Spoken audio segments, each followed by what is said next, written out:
right. Let's get this done. It is Friday. Hey.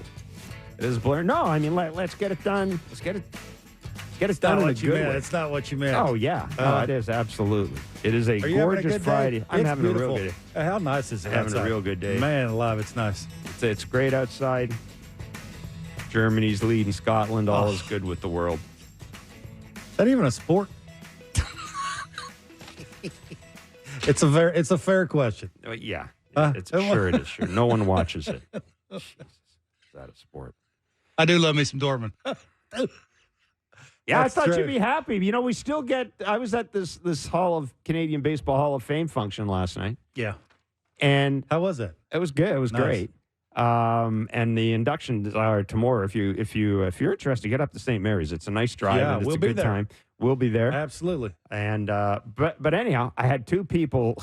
Two people, of course, usual. Is Kevin here? And I say no, and there's that sort of look of disappointment in their face.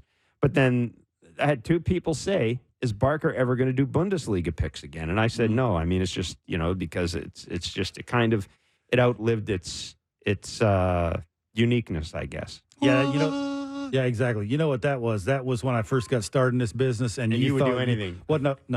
Pretty You much. thought you could make me do anything, and you worked. did for a little while, and then I caught on, Yeah, then you caught on, and then my checks got a little bit bigger, and you know how that goes, yeah, right? I know how that goes. We'll have Blue Jays baseball for you tonight on the network. The Blue Jays opening a 3-game What series could go wrong? against the Cleveland Guardians. I got a good feeling about this Why? series. Why? Because they got rid of your boy? They get rid of him. Anyhow, the Jays made a roster move before, I guess an hour ago. They have DH Daniel Vogelbach. Or they have DH'd him. They DH'd him. They DFA'd Daniel Vogelbach, and they've recalled Addison Barger from AAA Buffalo. He is active for tonight's game. He's not in the lineup. There is a lefty going, Logan Allen, for the Cleveland Guardians. Consequently, Spencer Horwitz is not in the lineup either. The Jays lineup is as follows: Schneider, Jansen, Guerrero, Bichette, Turner, Springer, IKF, Varsho, and Clement. And, of course, Kevin Gossman is on the hill for the Blue Jays. We will be joined in a few minutes by the manager, John Schneider. We are scheduled to be joined today by Brandon Gomes, Executive Vice President and General Manager of the Los Angeles Dodgers. There it is. And Jeff Passan, MLB Insider, joins us for his weekly Friday appearance. So, Addison Barger is going to get some playing time at third base, in right field, and he's been playing left field mostly at AAA, but I imagine he'll probably get playing time at those three positions. I don't know about any other. The question for you, I understand that he is still considered a prospect. I mean, I know everybody in the minor leagues is considered a prospect now, but he's still considered somebody who might be able to help the major league roster. How do you think John, well, we'll hear from John in a few minutes, but before we do that, I want to ask you how would you balance his playing time? Would you I would think you probably keeping him away from a left-hander. His first game is probably not the worst thing in the world. Yeah. But how do you see this thing playing out? Yeah, he's got a big swing. I think he's got to play all the time. I mean, can they get him consistent playing time where he doesn't sit over there like Daniel? Now, why big swing? He has to play every time. I mean, it's long. Like he's and it gets longer when you're not playing. Well, yeah, the timing of that whole thing, right? All that stuff that's going on with everything to get it started and actually get the foot down and for the barrel to be working the way it's supposed to be working and the point of contact and all those things. And, to have a big swing, you got to, get it started, right? It's not something that's just, I'm going to step forward and I'm going to be short and quick and my hands are going to follow. No, it's sort of a process, and the process is, you actually have to do it consistently, if not all the time, most of the time. And, the first thing, I got to be honest with you, what happened to George Springer, that's the first thing I thought of. I don't know why I thought of that, Jeff. But when I heard Addison, we'll hear his answer, but I mean, look, that's the first thing I thought of. I mean, what did people expect Daniel Vogelbach to do? It was fine of Danny that he made the team and he never played. I mean, in June I looked that up where he played the 4 days in a row. When they were saying he's going to get some run and Wait, the June 1st, 2nd, 3rd, and 4th, he was 4 for 15 with 3 RBIs. Decent. I mean, that's yep. That's better than a lot of guys in the lineup, and then he stopped playing. It's like, well, what it exactly? Look, I'm not saying that he's going to change the lineup in the season for the Blue Jays. But man alive, question that you presented to me about Addison. They can't do this to Addison. They have to play him a lot. Oh, yes. For him to perform the way they want him to. He can't sit over there 2 or 3 days in a row and not play and then bring him in against a really good pitcher and expect him to be competitive. They can't do that. No, I mean, I'd like to see them. Now, admittedly, it's a little different because of Davis Schneider, but I'd like to see it because of the positions he plays, but I'd like to see him get some run. Look, George Springer gives me one thing. I know he's going to play elite defense in right field right now. That's what he's going to give me. Addison Barger, he's got a plus arm. He's got an elite arm. I would be lying if I said I know what he's like as a route runner. I would just be flat out lying about that. If you don't put him in left, but a lot of times, right? The left field thing, the route running. But you know what we saw? I mean, I'll tell you this. I'll throw this out to you. I mean, we saw Dalton Varsho play right field. Would you at all? Those two don't compare defensively. No, but would you be surprised against a right-hander? Just hear me out. If we don't have Barger in left, Kiermaier in center, Varsho in right. Yeah, or you leave Varsho in left and put Barger in right. Yeah, I mean he's got a really good arm. But again, I think Varsho's a really good route runner. It's about the offensive side, like the run prevention in the American League thing. It's over. Like they tried that. Like they've tried it so much that they're 3.5 out of the third wild card, and they're 2 games under 500. Now you do what you have to do, trying to put the best offense on the field. And if you think that's Addison Barger, who cares where he plays defensively? Like, I mean, he ain't going to hurt your team defensively unless you're catching him. Like, John even said when you asked him the question that he played some short, and hopefully don't play short here. But I think the point is why he answered it that way, is they're going to try and get him in the lineup. And if they had to put him at short to get him in the lineup, they do that. So, I think that sort of tells you where they're at as an organization and what they're trying to do when it just comes to winning baseball games. And they're playing some good teams, and now they know they have to score runs. Right, and we've talked about this. But Addison was 1 for 18 when he got called up. So you got, Pardon me? He did get 1 hit. Yeah, but my point is, wasn't the toughest of outs. I'm just saying. My point is, let's find out. Maybe they know.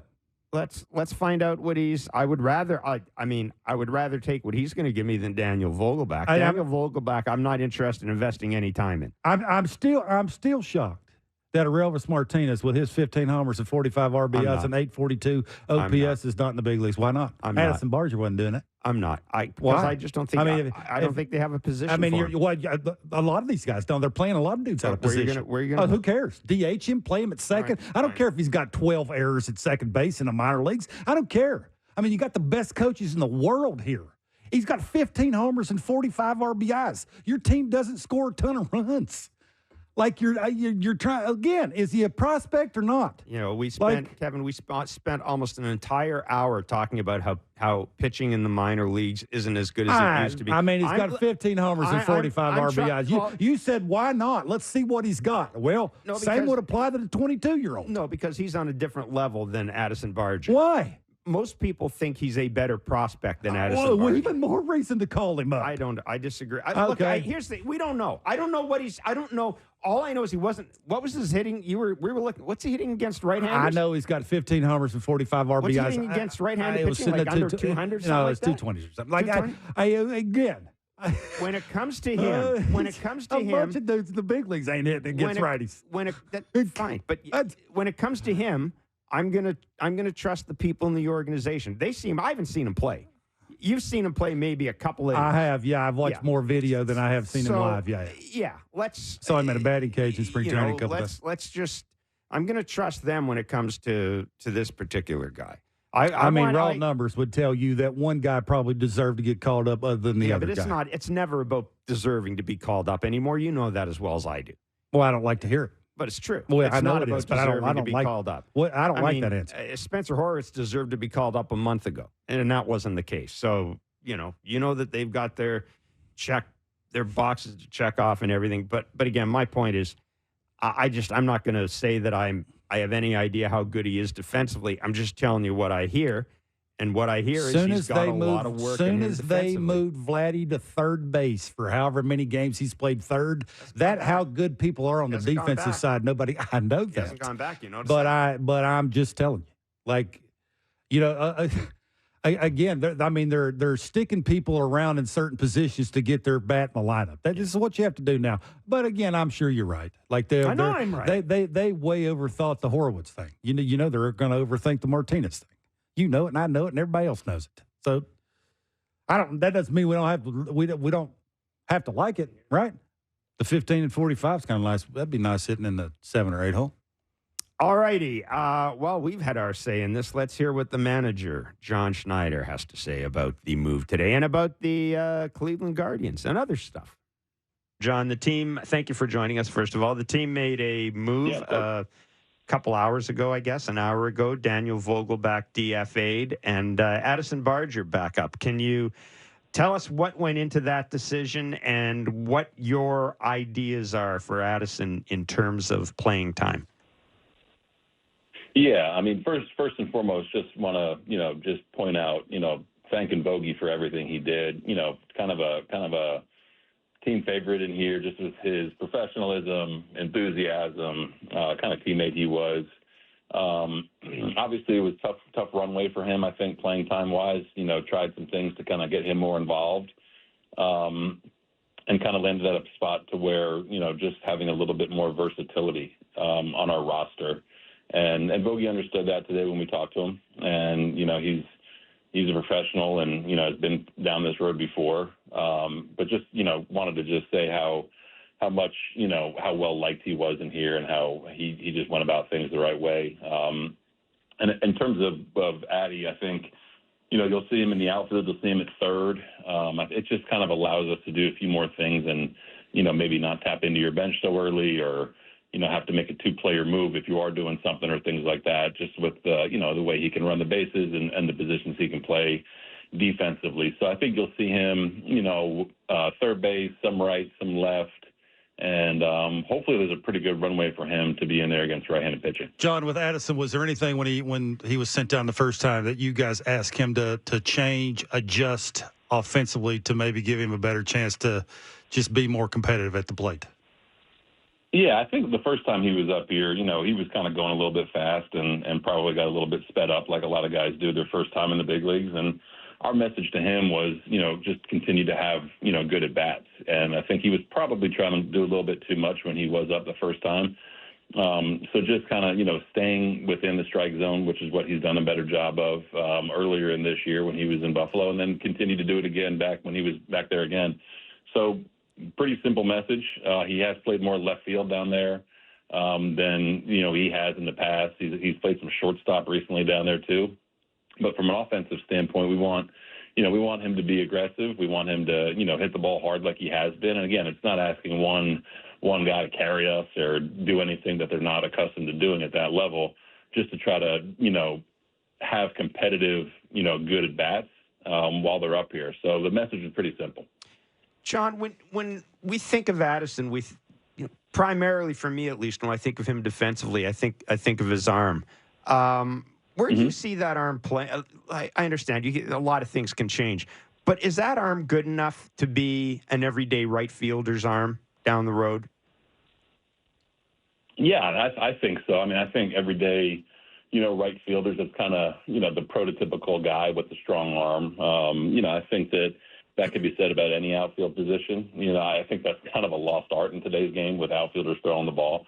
But I think his arm strength, it plays at a variety of spots, whether it's right or third, really. So just to answer that question, yeah, you could see him being an above average thrower, I think, anywhere you put him in the outfield for sure, and definitely an above average arm at third base. Speaking of right fielders with George Springer, is there something offensively that you're seeing that would give you hope that he's going to start driving some balls in the air, not so much to the pull side, but just big part of the field, getting frisky on some fastballs. Anything you're saying, John?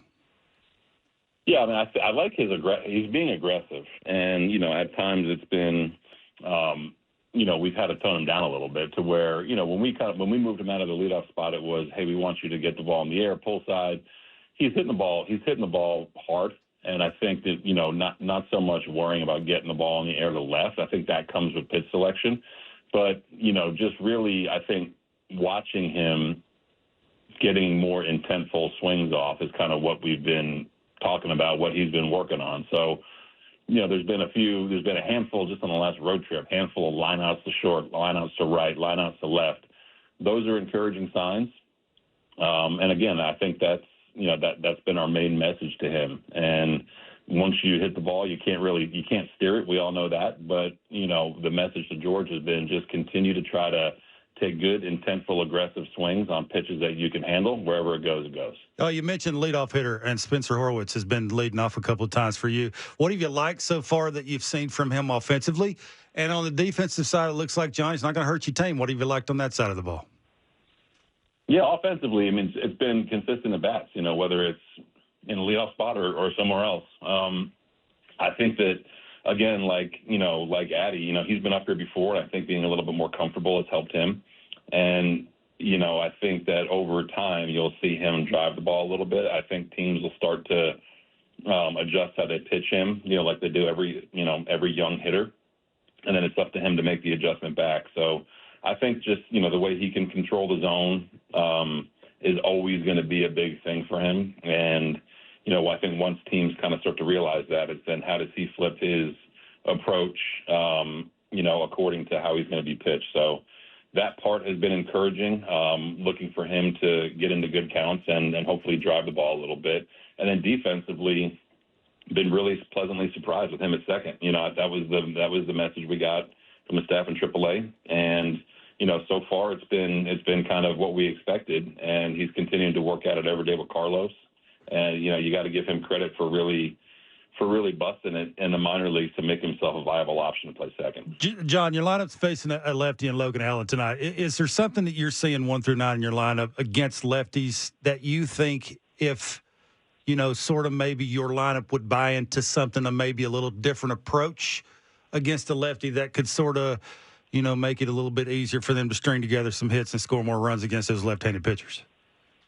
Yeah, I think so. And we talked about it today with Allen on the mound. It's, again, easier said than done. The guys out there are the ones doing it. But if you can eliminate certain pitches or certain locations, you're gonna be a lot better. A lot more. You're gonna find yourself hitting more mistakes, and that's just ultimately what hitting comes down to. So I think eliminating the changeup tonight. And again, when you stack a lineup full of righties for the most part against a lefty, it's going to be a pretty similar way he's going to attack us. So you got to be stubborn with where you're swinging. If it doesn't happen to be on the first or second pitch, that's okay. So I think just eliminating pitches and eliminating parts of the zone is going to be a big deal, not just tonight or against any lefty, but that's kind of what we need to do going forward. Whether it's a righty who throws 97, a righty that throws 87, or a lefty that's got a good changeup or a good cutter, sweeper, whatever you want to call it. The more things you can eliminate, you just put yourself in a spot to be ready to hit mistakes. John, Tim Mays has been such a good soldier for this organization. He's pitched a lot over the past 3 years. I'm just wondering, we saw him on Wednesday come out. He hadn't pitched for a while. First pitch 91. He might have got up to 92. Simple question, John. Is there any concern that maybe, he's just pitched so much in the American League East and just pitched so much in general that maybe he may not be able to be as effective as we're used to seeing him be? I mean, I think that, you can say that about a lot of relievers, really, when they're kind of going through the gauntlet of our division year after year. With Timmy, he's been searching for some velo, throughout this season, and some days it's there and some days it's not. It's, you want to try to keep him in spots against left-handed hitters. Early in the season, with some guys being out, we kind of had him in spots we didn't traditionally have him in, and I think that affected probably some of the numbers. And then when you do get him against lefties, when people have seen him so much, it's it's kind of a cat and mouse game, and you got to really be good at executing your pitches if you're not throwing exceptionally hard. So I think that's kind of the rut he's fallen into a little bit. We still see flashes of the velo. There's still nights where, Timmy's unique. I think the more he throws, probably the better feel he has, and you probably see his stuff tick up a little bit. And there hasn't been that many spots for him, just based on kind of who we've seen with a string of lefties in a row. Cleveland a different animal this weekend. Hopefully there's some spots to get him in against left-handed hitters, and then it comes down to him executing. So again, you nailed it. He's been so good for us for so long.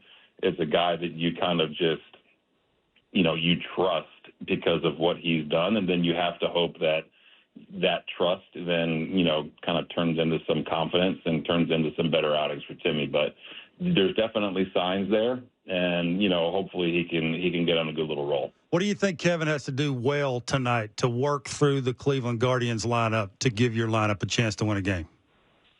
Yeah, a few things. It's a tricky lineup because they put the ball in play. A lot of these guys, and they're making things happen on the bases. And after that, you look at Naylor and you look at Jose Ramirez and guys that can really do some damage at the top of the order. It's a tough ask. You got not a whole lot of swing and miss. That's kind of how Kev's game is built.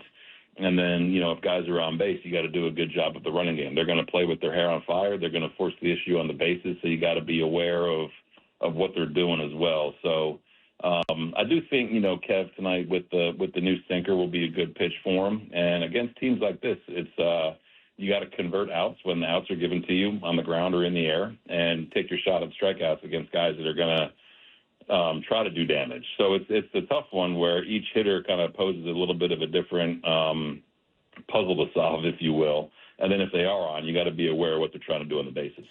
John, how close are we to knowing when Jordan Romano and Yariel Rodriguez will be both back here? I mean, I would have to think Yariel's ahead of Jordan, but what are your plans for those two? Yeah, getting close. Jordan's throwing out to 90 feet today. He's still feeling good and trending in the right direction. So I think once he gets a few more days of throwing out to about 120, 150, hopefully get him off the mound and kind of go from there. With Yariel, probably going to have him start one more time in Buffalo on Sunday and hopefully get him built all the way back up to about 80, 85 pitches and then see where he's at. Obviously coming off a really, really good outing his last time.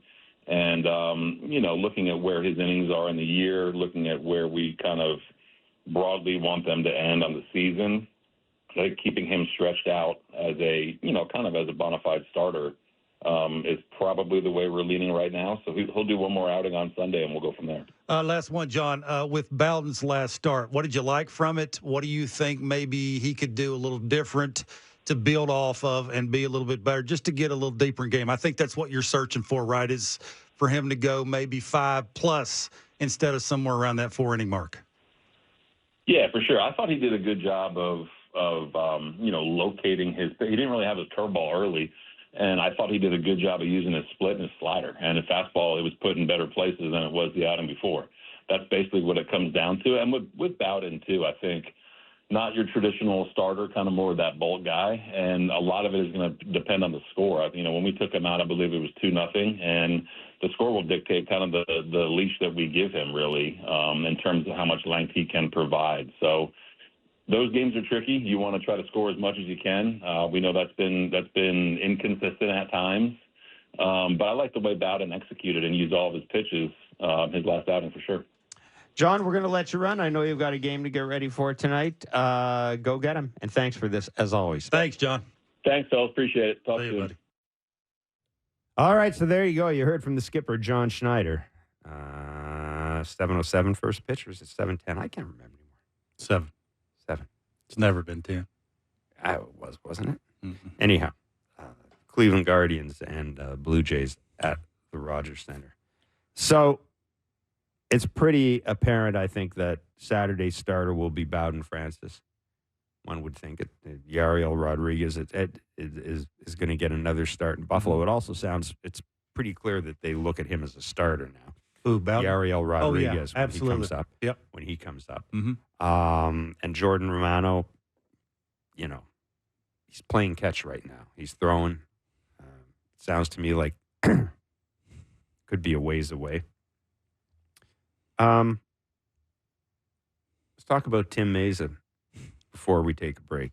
And something Caleb said yesterday, and something you've talked about in the past yourself, is the idea that when you don't have, when you don't have a trick pitch or velo,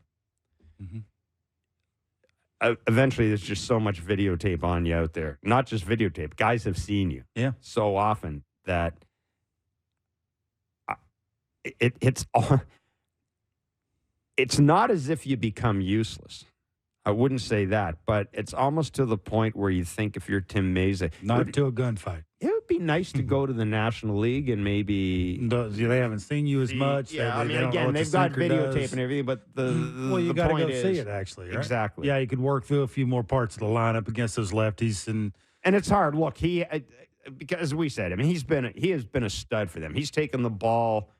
He's been a real but the reality is, numbers wise, you got one of the worst bullpens in baseball. And you don't score a ton of runs. Yep. And every time you turn it over to a guy coming out of the pen, that guy has to do his job. And when it looks like Tim Mesa's look here lately, I just wonder about the velocity. I wonder about, he almost has to be perfect with location. Is Tim Mesa a perfect location guy? Not for me. For me, he's a late moving pitcher, which means the tunneling slider, the late moving sinker, two-seamer. He's got two different ones. One that goes side to side looks like a two-seamer. One that looks like a sinker that'll go 11 to the 4 mark, right? So he can do a couple of different things when it comes to that, but he needs the extra gear. When you don't have the extra gear, you don't get to pitch a lot. That's the eye-popping thing here is, how many more times can you go week between the outings? Jeff, it's just, it's sort of like the Daniel Vogelbachs of the world, right on the offensive side. It's the bullpen's no different. You got to have guys down there, the 8 guys that you do have, that you trust that you can use. You can't abuse, every single one of them all the time and use the same 3 or 4. You got to use the other guys too, and I wonder when that shoe's going to drop. So it'd be interesting to see how they handle that. Yeah, absolutely. Again, they this gets back, though, to something we've talked about. Not only is there not a great deal of depth in terms of starting pitching at AAA, it's not like there are guys they can. They got Brandon Little. That's a different look. And Brendan Little, strikes. I think Brendan Little, you may see them go to Brendan Little instead of Tim Mesa. Don't go, guy, don't be crazy. No, but I'm saying you may see them go to Brendan Little's probably, when you talk about that circle of trust, which is ever changing for the most part, with the exception of 2 or 3 pitchers. They got Swanson. You get Swanson figured out. Forgot about doing Eric whatever. Swanson. Doing I whatever. didn't even Eric ask Swanson. him about it. Is he doing? Have you seen the AAA? Yeah, I think they're trying to. I think that's more between the years than it is stuff wise, right? I think they're trying to figure out whatever that is and trying to get past that. So again, I think they got more righty options against lefties than trusting the lefties that they got against the lefties. Did I say that right? Yeah, pretty much. I think that's what it is. It is Friday, so not only does John Schneider join us, but it also means that we like to tap into the knowledge, expertise, questions of our listeners.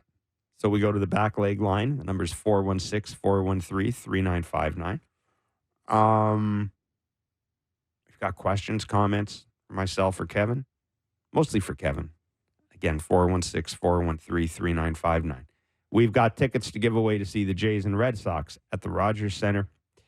We've got Brandon Gomes, Executive Vice President and General Manager of the Los Angeles Dodgers.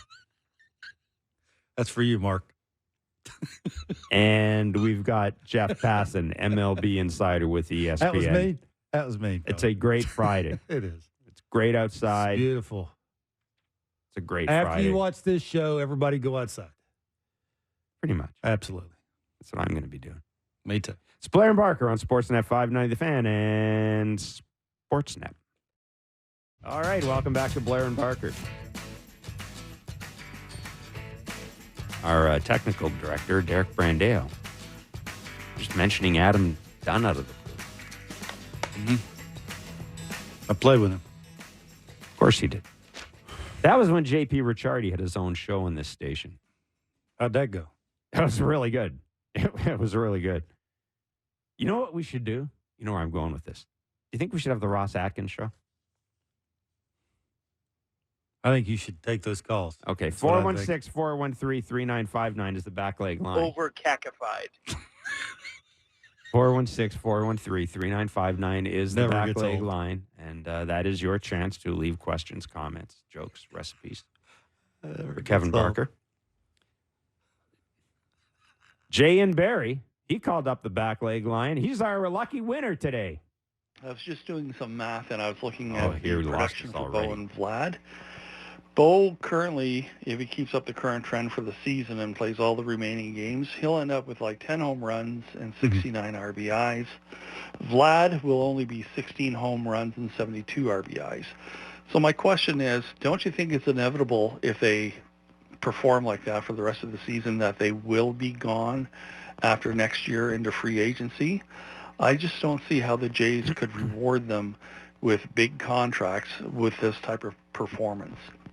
I know you may want to reward for past performance, but Vlad has been continuing downward for the last 3 seasons, and Bo just frankly looks like he doesn't want to be here anymore. Anyways, I'm looking forward to your comments. Have a great day. Thanks, Jay. The one thing I keep cautioning people about when it comes to these two players is they are going to be free agents at really young ages. And that, again, I keep mentioning that there's a currency to that in this game. As for how the Jays proceed with this, I haven't really changed my mind from, I think, in the past probably month and a half. I'm sure as the trade deadline gets closer, we're going to hear more and more Bo and Vladdy rumors. I would not at all be surprised if the Jays haven't had some sort of trade talks with, I heard some things. Yeah, I have, with teams about both of them. I mean, nothing where, okay, Well, they're still here. can you give us this? And but I would not. Pretty safe in saying that I could say that they've, at least with Bo, they've had talks with teams. Where that went, what those talks were, clearly they're still here. So there's nothing. Both of them are still here. So there's nothing there. But you're going to hear more and more about that as we get closer and closer to the trade deadline, especially if the Jays stay where they are. I get back to this though. You gotta throw the fans something, and Maybe the fans are ready for this. I still think you have to take a run in the offseason at signing one of these two and then making a move, because I have, again, when I'm moving, I can't say this strongly enough. This is the biggest decision in franchise history. There's a lot at stake in getting this thing right. There's a ton to lose in getting this thing wrong. And I know I would rather have this front office, or any front office for that matter, making this type of a major move in the offseason when you can start moving pieces around and your Probably not going to get done. as much in the offseason as you would get in two playoff series, because a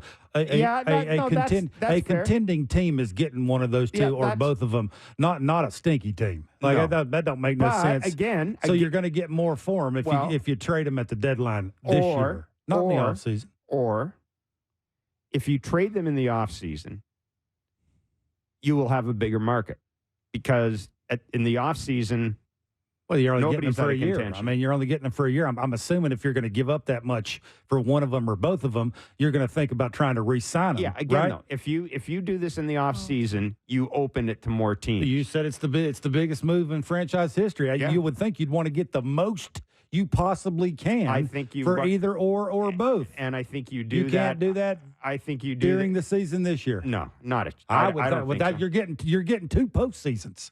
If you don't want to re-sign one of the two and you're a contender like the Dodgers, I'm just telling you. And if you don't want to back up the Brinks truck and give it to Bo Bichette to play short for the next 10 years, then you're getting him for 2 postseasons instead of 1. No, but again, Kevin,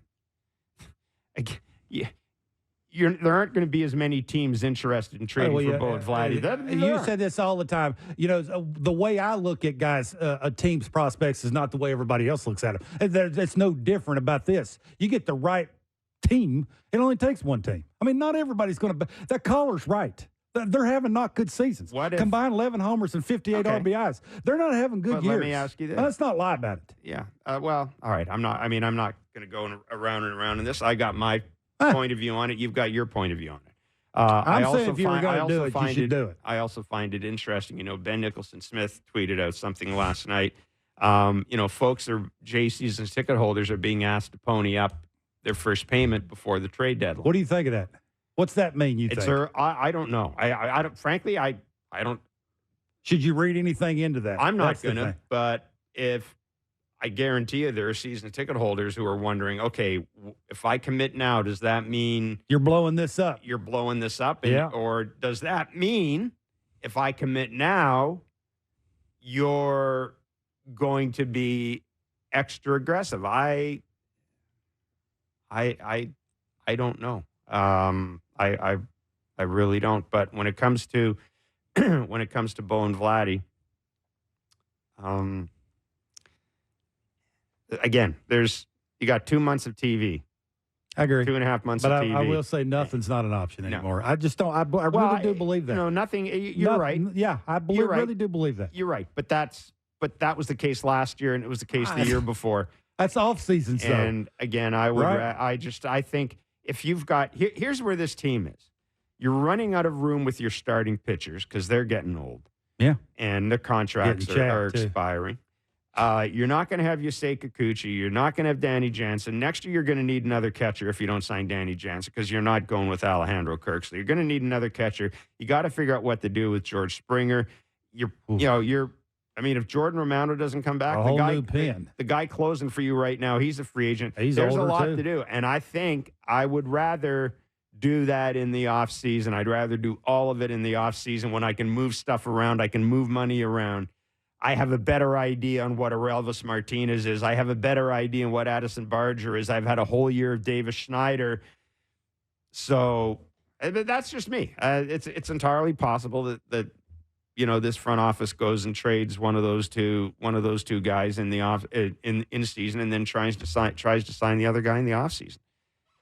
But we did hear Ross come on the network and say that it made no sense. Absent payroll pressure, which they don't seem to have, or falling out of the playoff race, which is going to be frankly almost impossible this year, given the way teams are. It's just teams in front of you, right? That's what it is. Yeah, but it's not falling out of it. It's teams in front of you. The Jays had 5 teams between them and the wild card. 4 days later, there was 1 team between them and the wild card. Yeah, but now because they had the day off, now there's 4 games. Now there's 3. Now there's 4 teams. There's probably going to be 2 and then 1. So, it's a little different. But, look, Jay and Barry, that's the $1 million question around this team. It's been the question around this team for 4 years. And I, as I've said, I thought when they signed Bo to the contract that carried him through his final arbitration years, my thought process was, and I talked to other GMs and guys who were GMs, and they said it makes sense that once you get that deal done, now you got a starting off point for that first year of free agency. Now you know what you can build on. Yeah. Because you, the player, his agent, and you have agreed on what his value is for the 3 years leading up for free agency. So it should be easy to go from there and jump ahead. So that's why I operated under the assumption all along that they're probably more likely to sign Bo than Vladdy. Now, I don't get that sense. I don't get that sense at all. Greg in Burlington. Hello, Gregory. About Bichette. I think it's a time to change scenery. I think he's had enough of Toronto if there's a future, and it's one of the 2 guys. It's Guerrero that will probably stay here. It's unfortunate, but that's my comment. in regards to what I predict, I think Biggio come October will be the 7th, 8th, 9th guy in the Dodgers lineup. Maybe. I'm sure the Dodgers would like to see that. Sure. It would indicate that Cavan Biggio has performed well offensively. We will be joined by Brandon Gomes, the Dodgers GM. One of the questions I want to ask him is, how do you go about reinventing a hitter? Yeah. Because it seems to me that if I'm bringing in a guy like Cavan Biggio to play third, that's how am I going to reinvent this guy? Yeah. How do you go about doing it? And again, the Dodgers have a ton of money, and they're going to spend a ton of money. But you know what everybody likes? Everybody likes a dude who's going to produce cheaply. There's no team in baseball that's going to say, hey, I don't want the guy who's going to hit that for me and make $5 million. I want to bring in the guy who's going to hit that for me, and I have to pay $20 million for. Yeah. The way the Dodgers are looking at this, if Cavan Biggio can play, if he can do the Ben Zobrist thing, that's extra money for them to go out and add a full-time hitter, or extra money to go out and add a full-time pitcher, or address their bullpen issues. When he was DFA, my thought process was it was either going to be a team like Seattle or the Dodgers that were going to go after him, because now you're basically, and plus the Jays have kicked money in, you're going to be able to find out what you have in this guy, and if he can contribute, boy. Because again, we've talked about this. You know that he's got the brain, he's got the legs, all that stuff. It's, can you get him to hit? And to me, that's if I'm the Dodgers or a good team, I'll take a risk. Yeah, and the first part of that, I have no idea how people are saying that, or Bo looks like he needs to change the scenery. I don't know what that looks like. Do you have any idea what that looks like? You got to be careful about saying a dude don't look like he's trying anymore. That's not what I took from that. That's not what I took from that. Bo's. What's that look like is my question. I don't know what that looks like. I think, does he look happy to you? Well, who would look happy? He's got a 633 OPS. Does he look happy?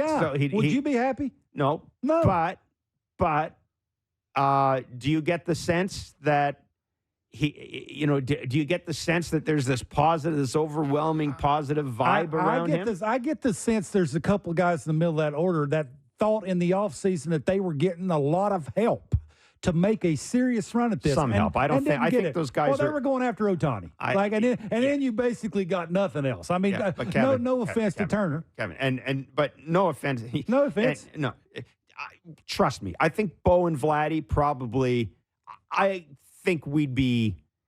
I don't think that they saw the Ohtani thing for being anything other than it is. It's a move the front office had to make. It's a move ownership had to make, because ownership is willing to spend money. But I don't think these guys. Do you think they were surprised when they showed up and it was just Justin Turner? Yeah, I think they were a little. Not a chance. Yeah, I think they were a little. Not a chance. Yeah, I think they know that. They know this. They do. They know this front office. Well, they saw it last year. Justin Turner's this year's Brandon Bell. Maybe they were finger crossing it. Thinking that. I think last two off seasons, the way the pitching looks, the way we play defense. Yeah, I think those guys are a little. I think those guys are a little too smart. But in terms of change of scenery, I'm sure Greg's just talking about the stuff we've been talking about that other organizations are saying, that they think Bo is a change of scenery guy. It does feel as if he's not particularly happy. I think that's easy to say because of the year he's having. I think that's what it is. I just don't know what that looks like. He's a professional athlete making quite a bit of money. We've talked about this in the past. You know as well as I do, because you've talked to him. I don't think Bo has been overly thrilled with the way some things have been done around here in the past 3 years. Why would they be? I said the past 3 years, and that's when he was performing well. Absolutely, but why would they be? That's the thing, right? You still get paid a lot of money to play a game. I just don't know what that looks like. Yeah. Let's go to Adam in Sydney. How we doing, guys? Good, thanks. I'm just listening to us talk about the throw-through play that Kirk kind of threw away there. Everybody's upset and wondering why they did that. I've seen them do that play, and I don't remember if it was Kirk or Jansen that was behind the plate at the time, and I have no idea who was on second. But they made that throw-through play. They did it flawlessly. One of the two occasions I've seen them do it, it was actually a big moment, and I think it might have, well, we don't know that it saved the game, but it seemed like it was going to at that time. Why are we upset? I loved it when that worked out the first two times. Maybe I'm wrong. Let me know. Thank you.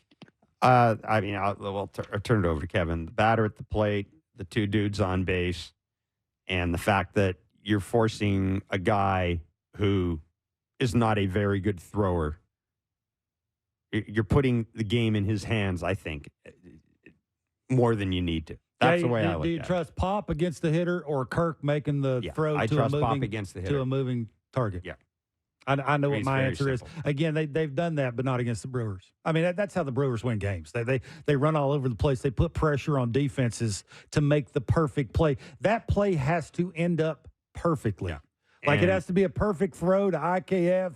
IKF has to set his feet, follow his throw, make a perfect throw to Kirk. Kirk has to give the runner a lane. Like all of these things have to be on point, and it has to happen like that with a really fast runner from third, one of the fastest runners at base. Like it's just a ton to ask, right? Yeah, and I also think you have to ask yourself, was it necessary?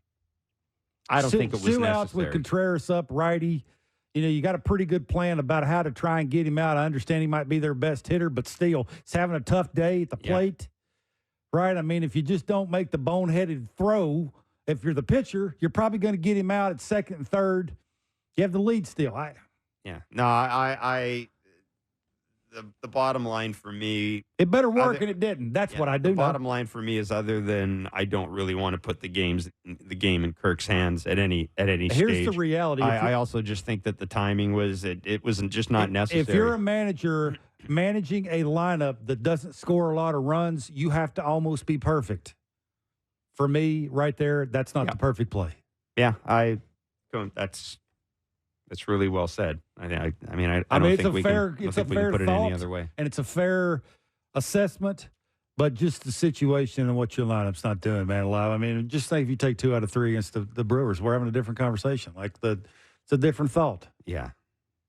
And the caller is right. It has worked. And we've also talked about how the Jays have been, and they talked about this in spring training, their pitchers are not great at holding base runners. The Jays use that back pick. They use plays basically as a means of overcoming the fact that their pitchers. Well, you talked about this. They do it a lot in spring training. They work on it a lot because they know their pitchers aren't good at holding base runners. Yeah. So how do you counteract that? Well, maybe you back pick. Yeah, the manager of the opposing team's telling you what he feels like the hitter at the plate at that time. Chances are of having a productive at bat with 2 outs. Yeah. Instead, they try and trick a team to steal a run.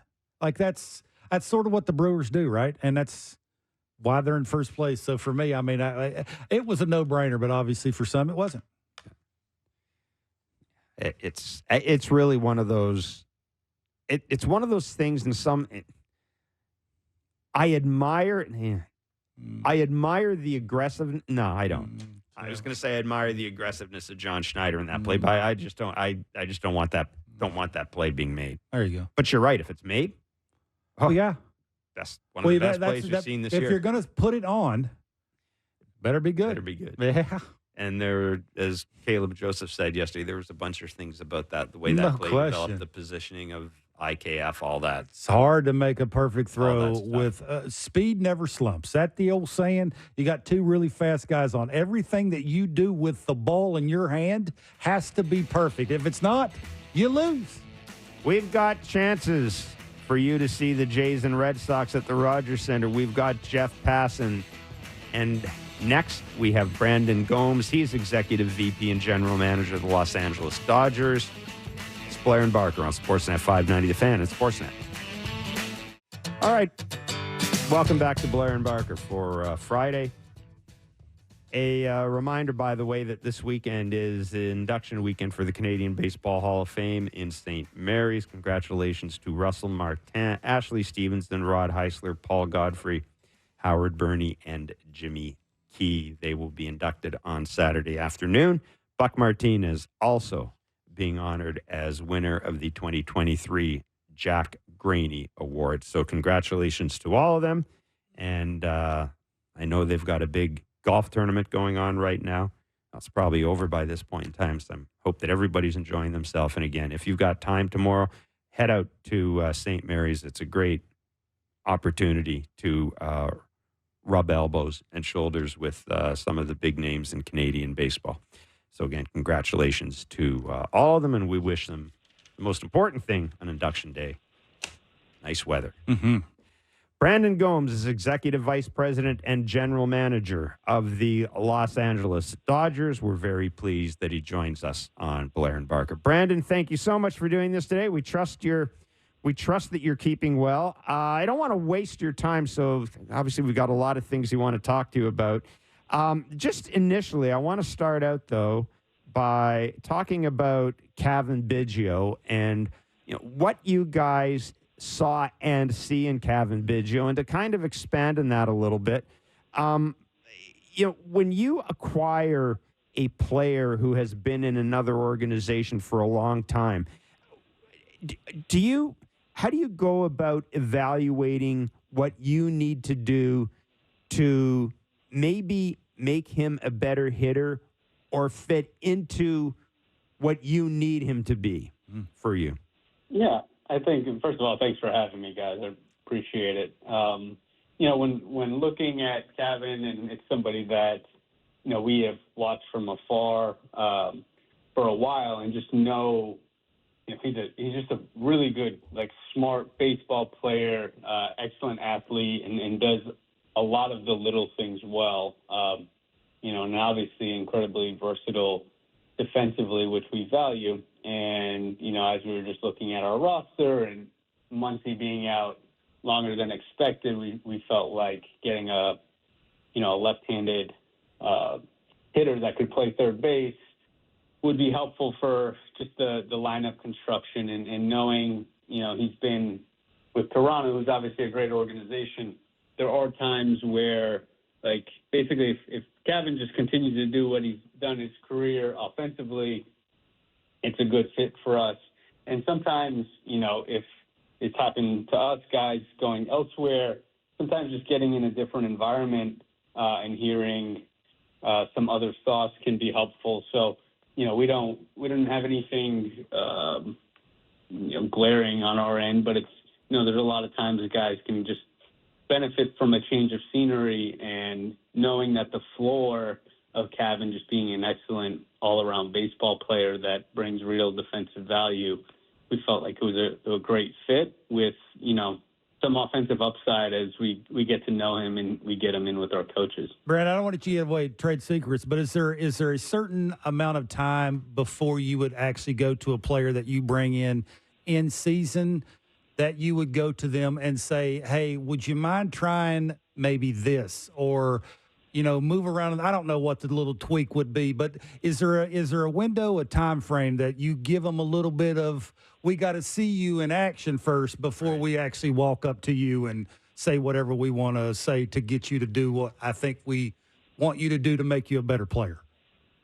Yeah, I think for each guy, it's different, and at what point in the season, I know our guys had a few things that they had talked to Cavan about, and hey, when you get an off day, which would be the day, let's sit down and kind of talk through things, and then figure out a plan, or is it just flow dripping some different drills or whatever it is, and just kind of getting into the mindset of the player is so important, because there needs to be that buy-in from them for them to believe that it could be beneficial, because obviously everybody who's in the big leagues has been successful at some point in their career. So I think it's very much about developing the relationship and the trust, and just sharing information and kind of hearing what feedback that is. Because there could be times where it's hey, I've actually tried that before and it didn't work.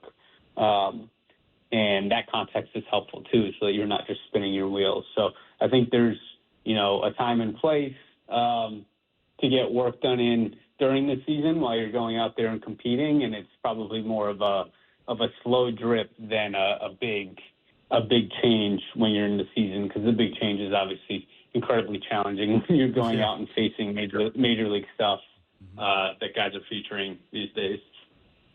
Brandon, suffice to say that the acquisition of Teoscar Hernandez probably it wasn't it didn't get the most publicity of your moves this offseason, but my goodness, 17 home runs so far. What makes him such a good fit for your lineup? Or look, I think we may have undervalued Teoscar here when he was in Toronto. Is he the type of hitter that would frankly fit in any lineup? Yeah, Teo has been great. Just like, first of all, from just like the human being and like the teammate aspect of things, it's always a smile on his face, prepared to play every day. And, as we were going through and looking at our lineup earlier in the off season, we were definitely skewing heavy left-handed and could see where there's a world where teams would just try to run a bunch of lefties against us. And Teo has just done he just killed lefties in his career and felt like it's a perfect balance to kind of what our lineup needs, where he's good versus righties and has been elite versus lefties in his career. And, it was kind of the opportunity as we talked through him. He wanted to be here. He passed up other deals to come and join us. And as we dug on him and got to learn more, we were like more and more excited about the chance of bringing him in. So he's been an outstanding addition for us and has really, really added some depth to our lineup. And think, as we get deeper into the season and hopefully a deep run in October, he's also been outstanding in the playoffs and on the big stage like we saw in New York last weekend as well. I know when he was the defensive side was sort of the thing. It was not the offense. I mean, not too many righties can go the other way with backspin like he can, but it was the defensive side. And I know he's playing a little of both sides, right field and left field. How's that going? Any worry about that part of it, just sort of, not being a guy you just sort of trying to hide, other than that you trust him that when the ball's hit, he's catching it? Yeah, Teo's actually been really, really good defensively. He's done some great work with our coaches, and I actually think there's only been one or two plays that I remember where it was like some tweener stuff, and it was like at the end of a 13-game stretch. So I think that would happen to anybody.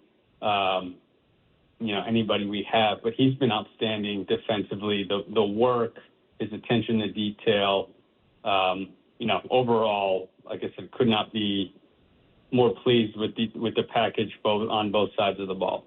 Brandon, how about shortstop? I know Mookie Betts is, a really unbelievable athletic person, can play basically anywhere. I mean, he's trying to show us that going to right, going to both sides of second base is not the hardest of things, but it doesn't look to me like, anyway, this better than I would know, that shortstop is always the most comfortable position.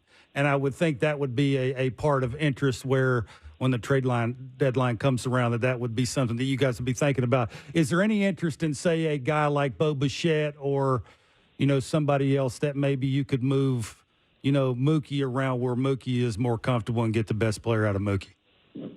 I think watching Mookie from day one to now has been like really enjoyable, and nobody has worked harder. He's getting off the ball great. He's getting to a bunch of balls that a lot of shortstops don't even get to with just like so few reps. Yeah. So he's just not somebody that I would ever bet against.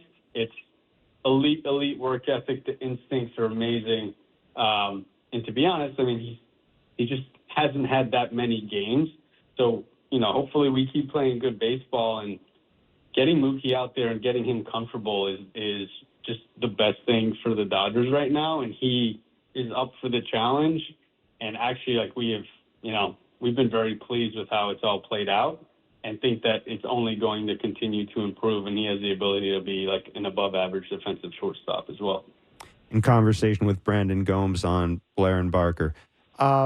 Obviously, with Shohei Ohtani, you guys had to do a lot of due diligence in terms of the player and the person. I'm wondering, Brandon, now that you've had Shohei Ohtani in, for almost half a year, in terms of his game preparation, is there something that he is, he's so good at it that that it's just surprised you, even with the work you did on him, that there's this moment where you look at him doing something, you go, man, that's even better than we thought it was going to be. His level of focus on every swing, every rep, you can see it as he's, working through his rehab on the pitching side, but in the off season when he was working through his swing progression, we're talking about pre-pitch routine. He's just going through everything as if he were simulating a game. And it's like the level of focus and discipline that takes to do that on every single rep is really, it's up there with the elite guys like we see with Mookie and Freddie and Kersh. And Shohei we had heard it was at a high level, and this was like as impressive as I've ever seen. So I think that is what has like really, really stood out as he's gone through. It's just like every rep is, and everything that he does has game level intent behind it. And it's fantastic for the rest of our team, especially our younger guys, to see like this is, arguably the greatest player in the game, and this is how he, goes about his business. Like you can't have a better person to point to, and then you lump Kersh, Mookie, Freddie into that as well, as these young guys come up and see what it takes to be an excellent big leaguer. We had Joe Madden on last year, and this is before, well, obviously it was before the off season, but he was talking about how when you bring in Shohei Ohtani, and he meant this in a positive way. He certainly wasn't saying it in a negative way, but he said, look, when you bring in Shohei Ohtani, it's like there's an ecosystem that has to come with him. And if he's going to be a two-way player, you got to have some buy-in from your pitchers, because there may be a chance that, he can't go in a certain day and you want his bat in the lineup.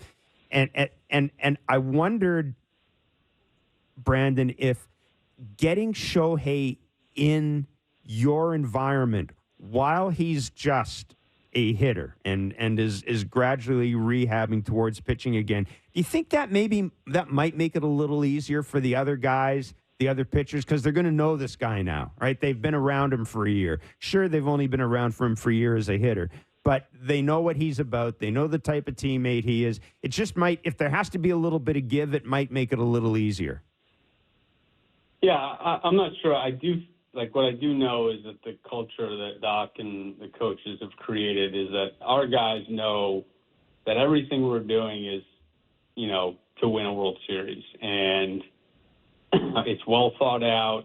We're asking guys to buy in because it's a benefit to them and it's a benefit to the team to get towards our ultimate goal. And when you're in that mindset of like, hey, I just want to win a World Series, like these things that could be viewed as challenges at times or just different, it just makes guys more open because it is just for the greater good of the team. So, as we go into next year and Shohei is pitching, maybe already getting to know the person and what a good dude he is and how he works. Maybe that's helpful as, he transitions into the rotation. But I think even if that weren't the case, everybody here appreciates what a talent he is on both sides of the ball, and that by adding him to our rotation is only beneficial for us to go out and try to win a World Series. Brandon, this is a question for you. I wonder how hard it is for you as the GM of the Dodgers on an everyday basis. I know this is sort of a dream job, I'm assuming. Like everybody wants to be the GM. I mean, look at all the talent that they have. They're oozing talent. They got all this money. If you need it, they'll go out and get it. I would think this can't be the easiest thing. Like urgency of, like you were just talking there, thinking about it's all about winning a World Series. I would think every day that can't be the easiest thing. How about your job? Can you talk a little bit about just every day what you go through and, just the urgency of being the best Dodgers on an everyday basis? I mean, it's certainly a major part of the appeal of this is what everybody is doing it for, is to ultimately hold that trophy at the end of the year. So as a former player, and each night there's a win and loss, and there's this adrenaline rush. Like now being on this side, that satiates a lot of that, that adrenaline, and having the nightly stakes of when you're playing. It's fun and it's exciting, and you feel better when you win and not that great when you lose, but it's all, it keeps you motivated and constantly, driving and doing everything you can to be better in my job, to help our coaches or players any way that we can and provide support to all get towards that goal. And that, that has a lot of different avenues, whether it's through player development or, our different baseball ops staff here in the office. It's a wide range of things that is like really enjoyable and fulfilling, knowing that all of these little things and all of these departments have their fingerprints all over when we win games. Last question from us before we let you run. I know you've got the Royals this weekend. You took 2 of 3 from the Yankees in the Bronx last weekend.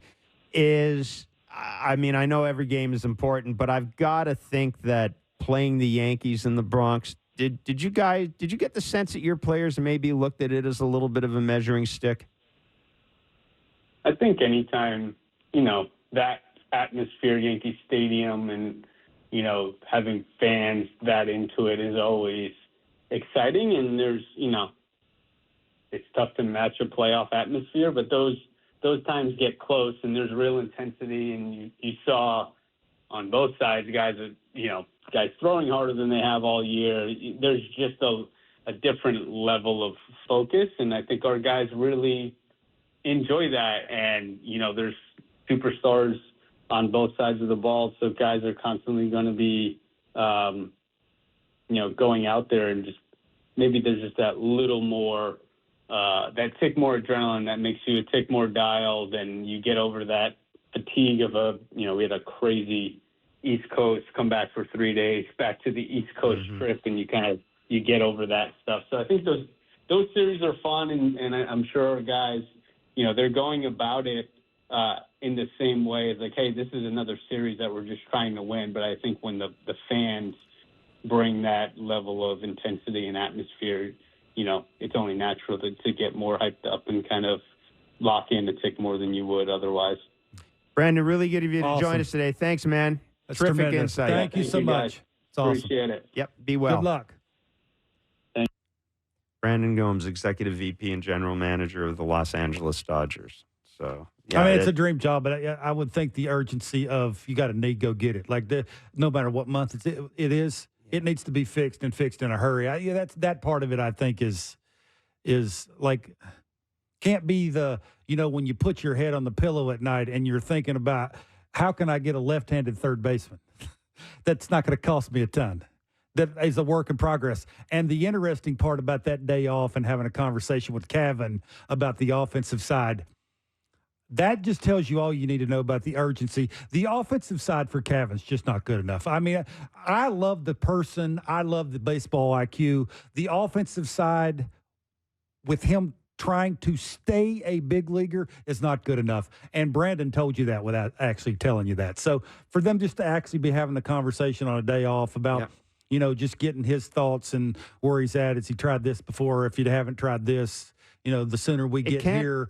It's pretty cool to listen to a guy and an organization that is high up as the Dodgers have that sense of urgency. I love that. We talked and we've always talked about how baseball people like to think that they can reinvent the wheel. Yeah. But it's interesting hearing someone tell you, okay, this is how, and you're right. I think he's telling us a lot without telling us. Absolutely. But this is how we're going to we are going to go about seeing whether or not there's a wheel to reinvent essentially here. And I found that interesting about the drip, drip, drip of information. And you got not all overwhelming. And you know what I found, what I thought too, Brandon sounded very much like, what does Pete Walker say when you talk to him about a new pitcher? Well, we like to see him. I like to see him. I like to see what he does to prep. I'm not going to come in and say, hey, try this, try this, try this, try this. I want to see what you do.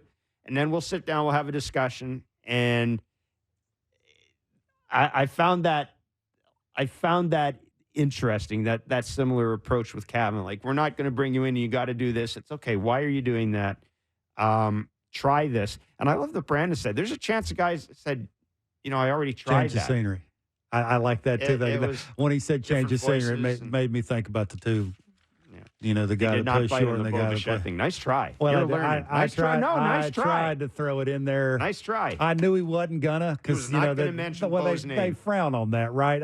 He's taking up for his player, and it's not just that. This is what I think. This is me. Now, Brandon's obviously not going to say that. I don't think they can win a World Series with Mookie playing short.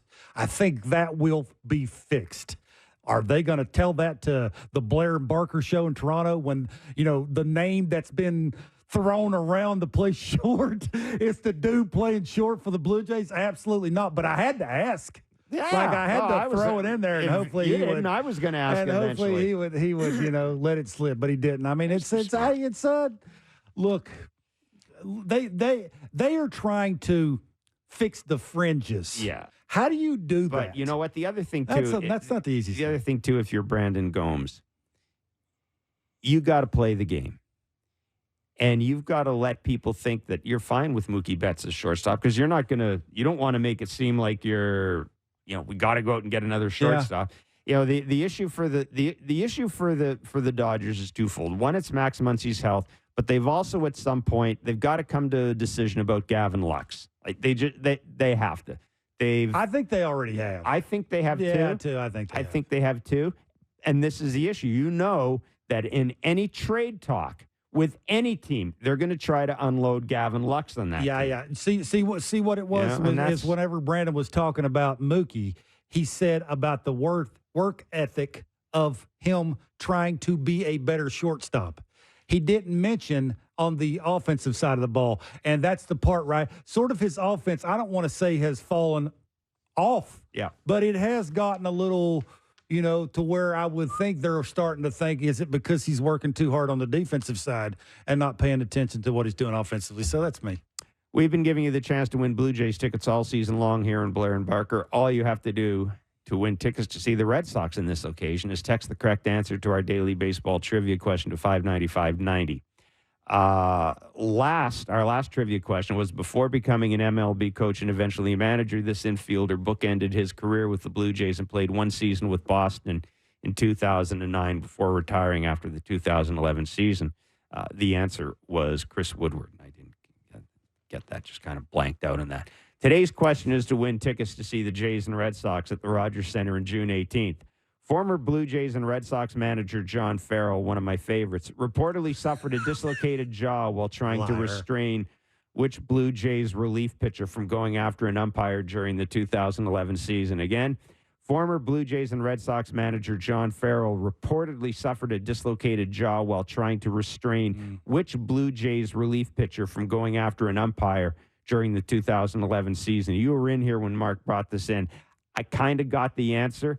I described everything about the guy, except I didn't get his name. I've never heard of this guy. Well, you did. You would have heard. You probably played with him. You may have played with him. Not when Farrell was here. No, but you may have played with him in because he's kind of been in a couple of the same organizations you were in. Yeah, you're not going there. You think Brandon Gomes is not mentioning Bo Bichette's name? I'm not. You got to stop now. I taught you well, but enough's enough. Text the answer to 590-590 for your shot to win. See rules at sportsnet.ca/590. It's Friday. That means Jeff Passan joins us next. It's Blair and Barker on Sportsnet 590, The Fan and Sportsnet. All right, welcome back to Blair and Barker. So apparently, on this day in 1998, Barker. Well, no, June 14th. It was a Sunday in 1998. It seems as if you went 0 for 3 against Dave Stieb in a AAA game. Dave Stieb was making a start for Syracuse. He would be called up by the Blue Jays after that. Do you remember that game? Not a chance. If I had told you that you went 2 for 3 with the home run against him, would you remember that game? I had a lot of homers, too. Yeah, I know. That's true. Yeah. 272 of them if you count the minor leagues. There you go. That's our... Add another 72 that number in winter ball. Anyhow, there you go. I always like the Barker history things. I mean, Well, it's fun. I mean, you know, let's see. What would I? You don't even want to know what I'd be doing on June 14th, 1998. I actually have a pretty good idea. That was the Sunday. So it was going to church. Anyhow, so there you go. Yeah. It for is 3. Thanks for telling me I couldn't hit big league pitching. I appreciate it. I would love to. I mean, it's quite a lineup here. Now I'm looking at the Brian Banks is in the big leagues for a long time. Brian Switch Banks, hitting catcher. Greg Martinez, Ronnie Belliard, Ronnie Mike played in the big leagues Kincaid, for a long time. Scott Krause, Daryl Nicholas. Krause was a scab. What? That's what they call him, right? When they cross over, Yeah, during the player start. I remember that he used to get thrown at. Yeah. I vaguely remember this, but I remember that, like, big leaguers that would come down and just the word had gotten out that he had crossed over. Boy, they were. Yeah, you don't want to do that. They were not good. I mean, he was trying to earn a living. Syracuse lineup: Jose Herrera, Pat Kelly, Tom Evans, Pat Lennon, Kevin Witt, Tim Costo, Ben Candelaria, Alex Delgado, otherwise known as the other Delgado. Never heard of Thomas him. Perez, Carlos Almanzar. This is from what Twitter account? Today in Dave Steve History. Shout out to Today in Dave Steve History. I'll tell you what. You got to have something going on, man, if you're running a Twitter account today. And I'm going to do Today in Kevin Barker history. Let's see if Jeff Passan will help me. Jeff Passan, our MLB insider with this. With ESPN. Nor should he. Would you help me run a Twitter account called Today, or an X account, or whatever it is, called Today in Kevin Barker baseball history? You better say no, Jeff. 100% no. Like, there are just so many better things I have to do with my time. As to you, Jeff, by the way. Yeah, that's very true. Well, that's rude. You didn't have to say it like that. Well, he does have a point. He does have a point. He does have a point about that. So, hey, listen, I got to tell you this. You'll be proud of this. We had Brandon Gomes on a few minutes ago. And Jeff's shocked about this. And not that you'd necessarily be proud about that, but Barker tried to play reporter. And essentially, Barker tried to get him to say that he was going to acquire Bo Bichette in a trade because he didn't want Mookie Betts at shortstop. Almost worked, too. It almost worked. Yeah, you'll be shocked to learn that Brandon, not only did he not bite on that, I mean, he basically didn't. He just didn't even say his name. He swum past it. I had to try. Or swam past it and said, look, Mookie, we love what Mookie gives us. He's working hard at it, and it's amazing every day. Yeah. And essentially, he did everything. He mentioned everybody but Bo Bichette. So I do want to ask you this. Do you think they'll go through the trade deadline, and when it's over, Mookie Betts will still be their shortstop? Yes, I do. Wow. Okay. I think, I because here's the thing. Beyond Bo, what's the inventory? Yeah, that's true. Like, who out there at shortstop is going to be available among the, non-contending teams? Let's just look at them right now. You're not going to be trading for a shortstop from Oakland. You're not going to be trading a shortstop from the White Sox. You're not going to be trading for a shortstop from the Angels. Zach Netto's not going anywhere. Marlins, no.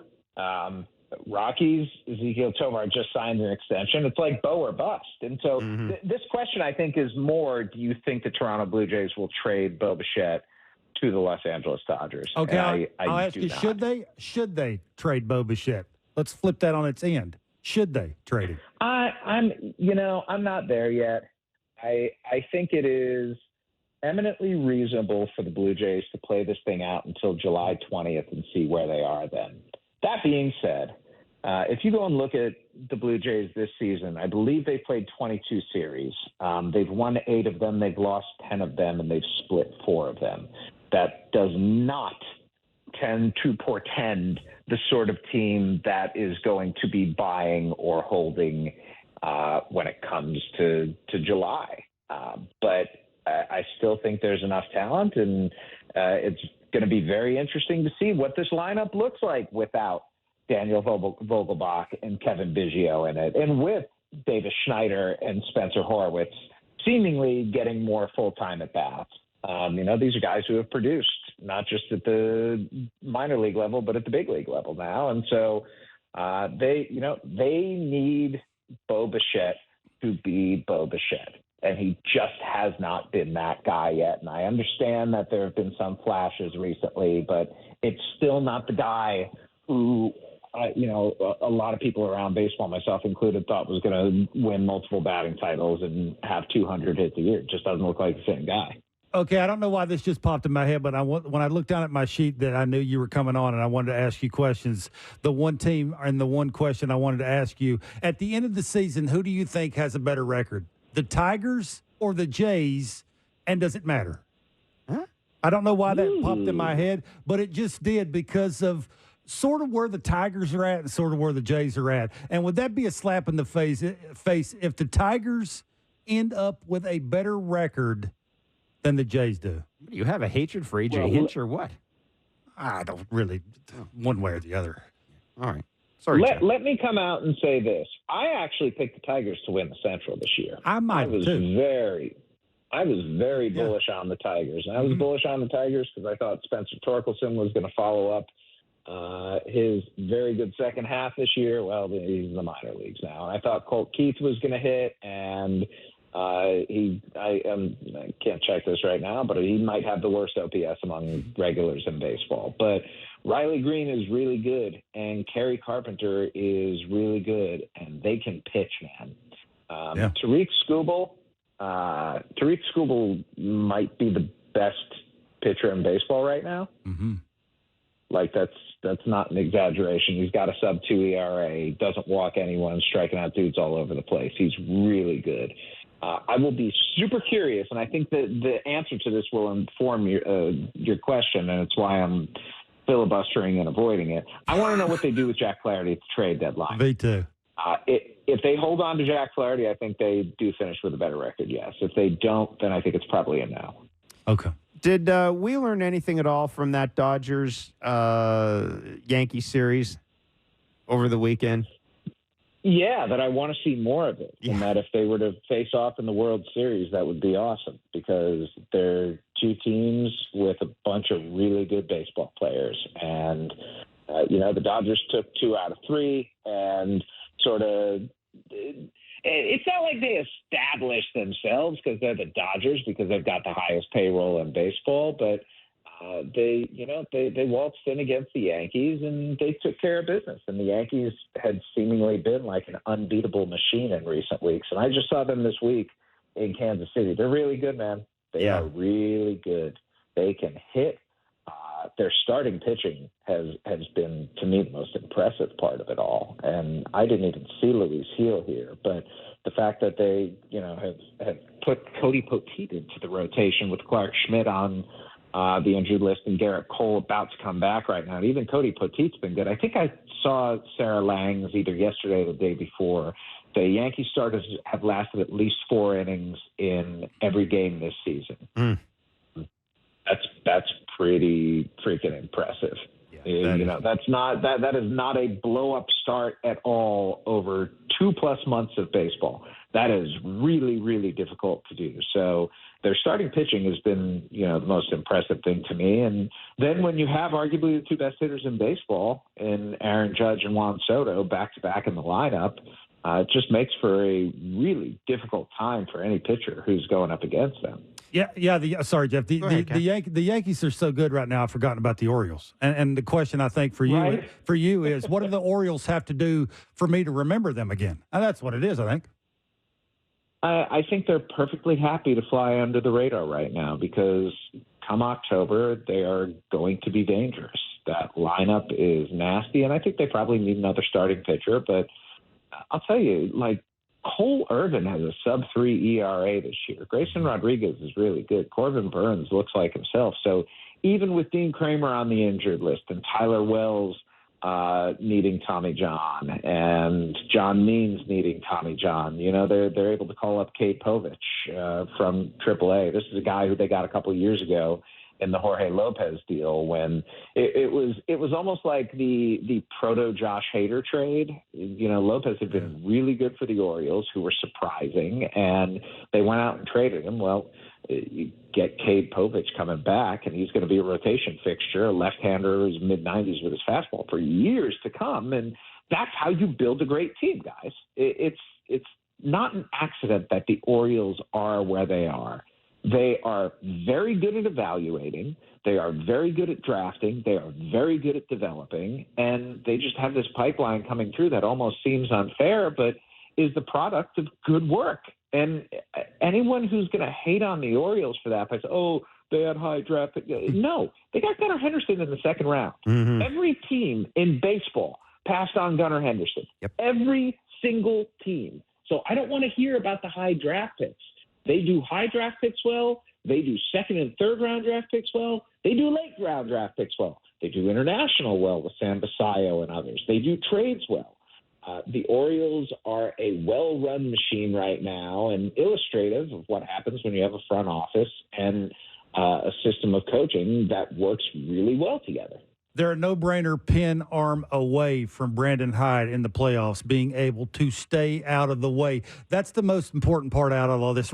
Occasionally, you just got to, as a manager, say, my talent's better than yours. Like, here it is. I got a seventh-inning guy. I got an eighth-inning guy. I got a ninth-inning guy. And I got a lineup that you can't get out. And those starters that you mentioned, I think that's how you sprinkle it in. I want to flip you over to the National League. And I can't believe I'm asking you this. Are the Braves in trouble?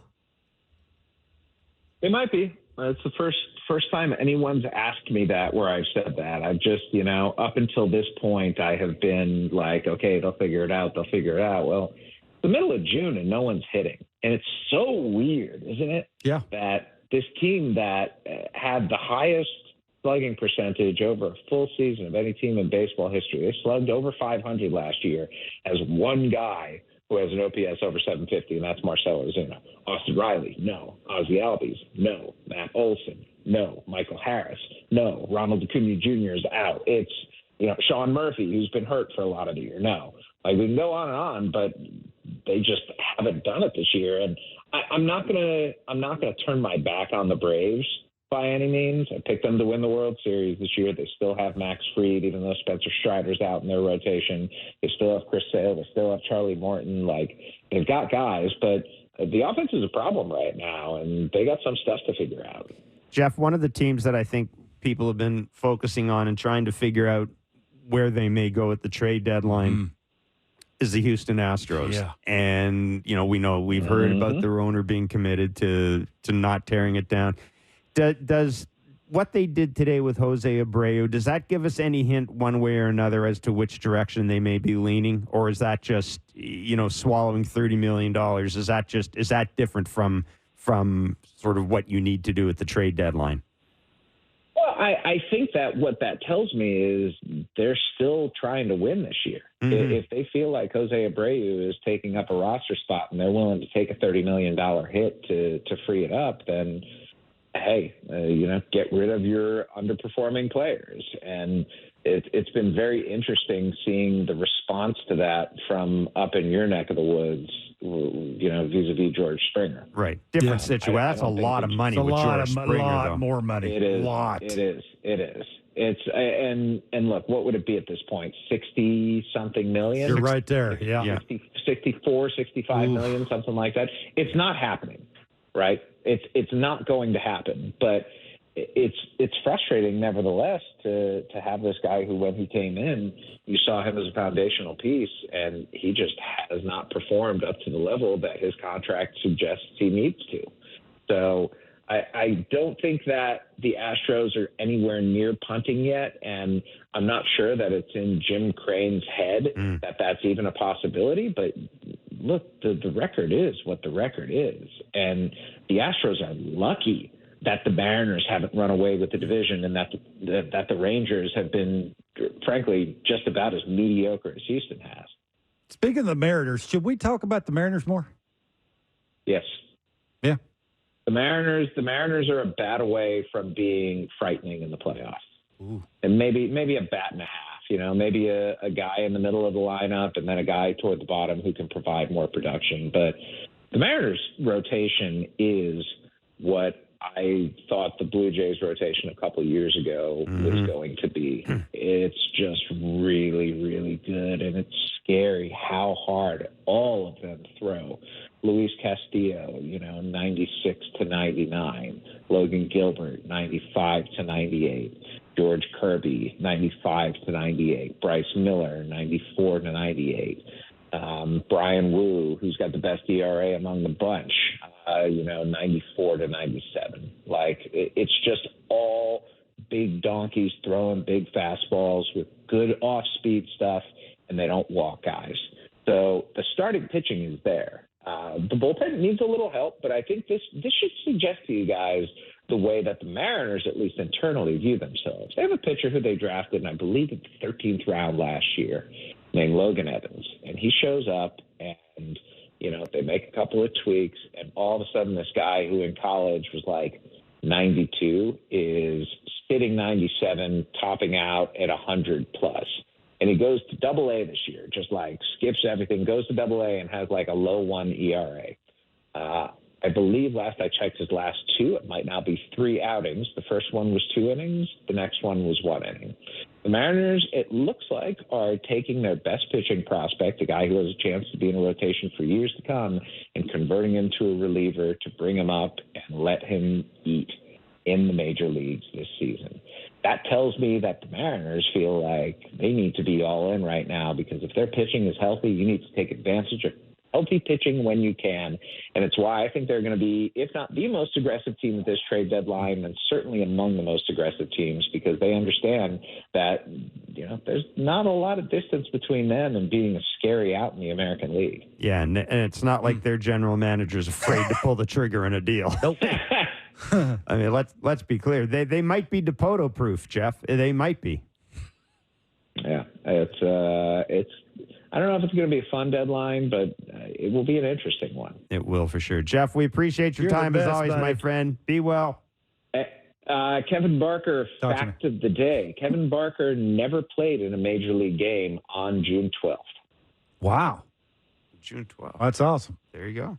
So I don't like that fact. That's not a good Excuse one. me, June 14th. You did play in a big league game on June 12th, not on June 14th. Yeah. Wow. So, yeah. It must have been a day off. It was a day off when I got sent down, and absolutely. It's part of it, buddy. Here's to up and down, guys. Absolutely. Be well. See ya. That's Jeff Passan, MLB Insider with ESPN. Every time he comes on now, he's going to be giving me stats that I don't like. Well, no. That's it. I'll find stats that are good as well. Well, that's no fun. It's no fun. Yeah, it is. What do you think I do this just to poke fun at you? Absolutely. No. It's like Bundesliga. No. You're doing that. Why did you do it? Out of the kindness of your heart? No, because I couldn't say the names. That's what it was? You know that one of the things I've said, I have a lot of respect for anybody who's played the game as someone who could never, ever, ever, ever play even at a crap level. I have a lot of respect. It's just kind of fun every now and then, though, to find something out. And I got my guy down to your neck of the woods, Bristol Courier. I can get him in this. He'll be coming up with Barker stats every day. Yeah.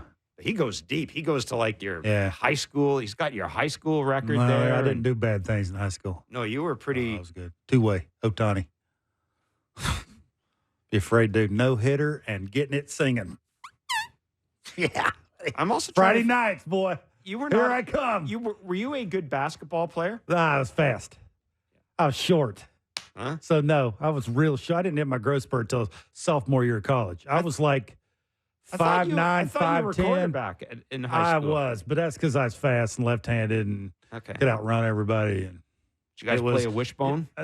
Yeah, I was faking it and throw it deep. That's it. That's the only play we had. Run the same play 40 times. Bone it. Go, coach. I didn't realize that you were. I didn't realize you were shorty. I was 5'9". Yeah. And then I got pretty, boy, my sophomore year. It went from like not so good to. So when he's here. So do you think that your size was held against you coming out of high school as a baseball player? That's the beauty of baseball. Size matters zero. Because the reason I was thinking about that because we had Isaiah Kiner-Falefa on the other day. Heart. Isaiah Kiner-Falefa the other day, and I went back and did more reading. I didn't realize this. He grew 6 inches in 2 years. Yeah. And when Texas got around from the time Texas first saw him to when they got around to drafting him, he'd grown. Yeah. I think it was 4.5 inches, the story said, between then and there, and he'd put 30 pounds on. The only thing it did is it took me from being a fast center fielder to a thumping first baseman way harder. Now, all of a sudden, I'm a run producer. I can't struggle. Right. Nobody cares how I play defense. If I play center, and you're fast, 5'9" or running 5'10", all over the place, diving, catching balls like I never caught them before, I'd have to hit okay.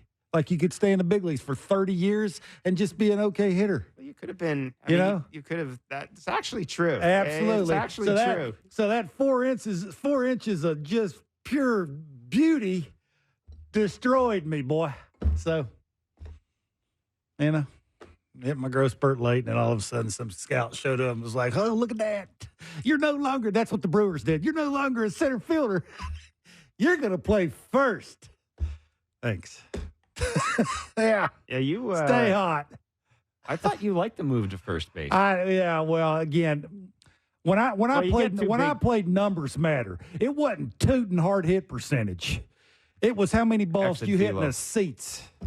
And nobody cared about any of that other stuff. They cared about how many homers, how many runs you drove in, and how good you looked at first. That was it. 3 things. None of that other stuff mattered. All that other stuff was icing on the cake for the second baseman and that little shortstop and that dude that played center and sometimes them catchers. How good you frame it and I block and I'd throw a guy out once a week. Yeah. The guys that played the corners, left field, right field, third base, and first base. You had to hit. Thump. Get it ready. Get the foot down early. It's coming. Boy. Squash the bug. That was the beauty. Of you knew there was no guessing. There's no guessing about anything other than how you look up there, how many home runs you got, how many runs you driven in. So what do you think what Passan said about Bo? I think we're kind of on the same page with it. I don't think anybody really knows. I think that says more about Bo than it says about the Dodgers. I think there might be 3 people who know what's going to happen with I think that says more about Bo. Who says they haven't tried already? Oh, I bet they have. I mean, I've tried. Tried's a difficult word. I would bet somebody's called that there have been discussions. That's different than trying. That's different than picking up the phone. You're going to get me in trouble now, and I do not want to get in trouble at 5:53:12 on a Friday. This isn't the tri-league. There you go.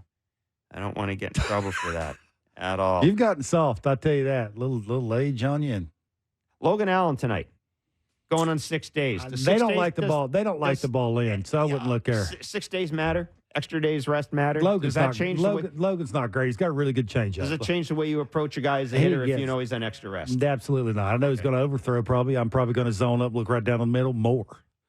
I mean, most of the time when you feel fresh and frisky, ball's coming out hot. Early it's hot. Most of the time when it's hot and you're not used to throwing hot, ball's all over the map. I look more down the middle. That means the counts get deeper, better chance of him hanging one. So if I can take that nasty changeup down and away, sooner or later he's going to groove one because he's feeling frisky, Jeff. Boom! Wow, speaking of feeling frisky. Speaking of feeling frisky. That's the way you end the show. That is the way you end the show. High energy. Yes. High energy. We'll be doing Blue Jays talk following the game tonight. Yeah, it's going to be a winning edition of Blue Jays talk following the game tonight. We will be back on Monday, 4 to 6 Eastern on Sportsnet 590 The Fan and Sportsnet. Traffic being what it is, not a chance in hell. There's trains. Have a great weekend.